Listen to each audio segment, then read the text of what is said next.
කල් බණ අහලා තියෙනවා තාම දන්නේ හිටගෙන ඉන්න අයට පන්සිල් දෙන්න බෑ කියලා. ස්වාමීන් වහන්සේ ඉඳගෙන හිටගෙන ඉන්න අයට බණ කියන්න පන්සිල් දෙන්න පාලි භාෂාවෙන් යමක් කියන්න බෑ. ස්වාමීන් වහන්සේ හිටගෙන ඉඳිද්දී ඉඳගෙන ඉන්න කෙනාට කියන්නත් බෑ.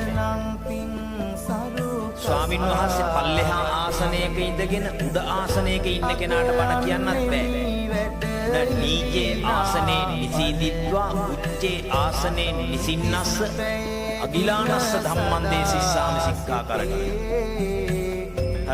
නීච ආසනේ කියන්නේ පහළ ආසනේ. පහළ ආසනයක ඉඳගෙන උඩ ආසනයක ඉන්න කෙනාට බණ කියන්න බෑ. හැබැයි දැන් ඔබට වඩා උඩ ආසනයක ඉන්න නිසා ඔබට බණ කීමේ ගැටලුවක් ඇති වෙන්නේ.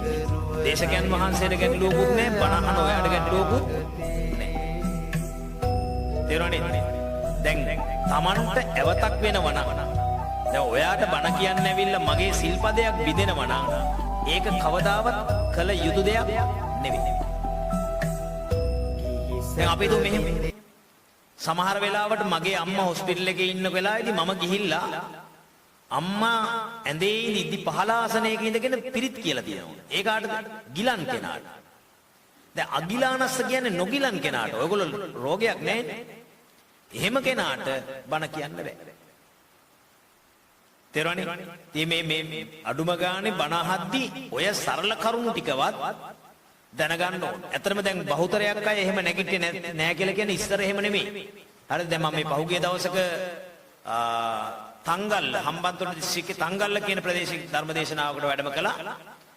ඒ ධර්මදේශනාවට වැඩම කරා ඔක්කොම ටික හිටගත්තා. හරිද? ඒ වෙලාවේ එකපාරටම මම කවියක් කියලා කට්ටියට තේරුම් කරලා දීලා තමයි වාඩි කරේ.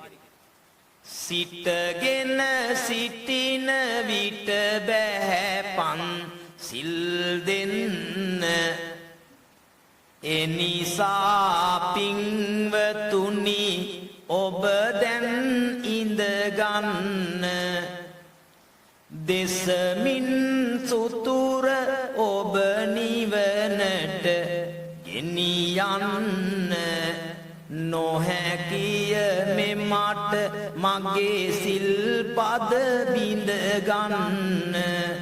දඩස් ගාලා ඉඳලා දොක් ගාලා ඉඳගත්තා.